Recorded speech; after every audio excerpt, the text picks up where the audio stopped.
who is the real king of the jungle? Is it the lion, as many of us have been led to believe, or is it another creature entirely? This question has sparked intrigue and curiosity throughout generations. The lion, often portrayed with a majestic mane and a commanding presence, has been hailed as the king of the jungle in numerous fables, folklore, and popular media. Its formidable strength and prowess have been etched into our collective consciousness, leading us to believe in its royal status. However, let's take a step back and consider the facts. The lion's natural habitat is not the dense, leafy jungle we often imagine, but the open plains of the savannah. So how did this creature of the grasslands come to be associated with the jungle? Could it be a case of mistaken identity, a misinterpretation, or perhaps an oversimplification of complex ecological dynamics?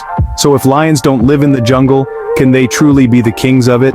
What is the real habitat of a lion, you might ask?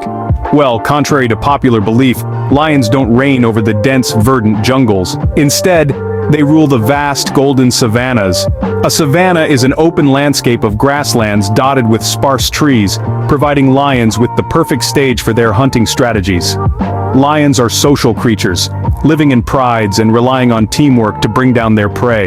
The vast open plains of the savanna allow for clear lines of sight and room for the pride to coordinate their attacks effectively. The savanna's hot, dry climate is also well suited to the lion's preference for lounging during the day and hunting in the cooler night hours. Now imagine a lion in a jungle. The dense foliage, limited visibility, and solitary hunting methods needed in such an environment don't align with the lion's lifestyle. Clearly, the lion is more a king of the savanna than the jungle. So if the lion isn't the king of the jungle, then who is? Well, let's dive into the lush, humid world of the jungle, where we find a host of creatures that have ingeniously adapted to this unique environment. Take the tiger, for example. With its majestic striped coat blending seamlessly into the undergrowth, it's a stealthy predator, equally adept at swimming as it is at stalking prey on land. Then there's the elephant, a gentle giant that uses its long trunk to pluck leaves from towering trees and its massive feet to clear paths through the dense vegetation. And let's not forget the elusive jaguar.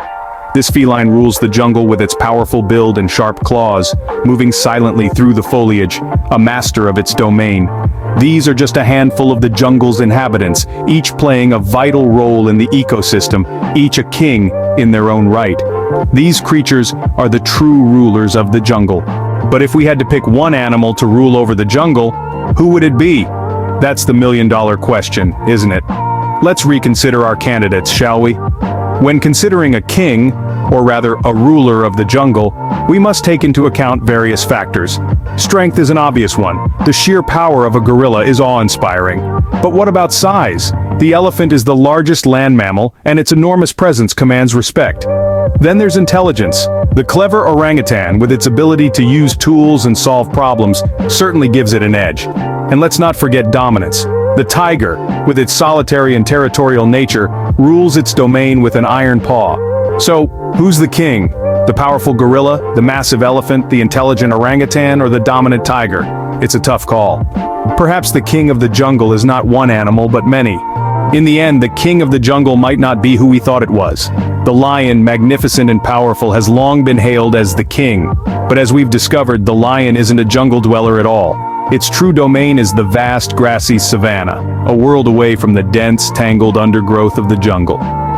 This journey has led us to question and reconsider our preconceived notions about these formidable creatures. It's a potent reminder of how important it is to understand animals in their actual habitats, rather than the ones we imagine for them. Our perceptions shape our attitudes, and it's crucial to base these on reality, not on misconceptions or folklore. In the heart of the jungle, the true king might be a creature less renowned but no less deserving of the title.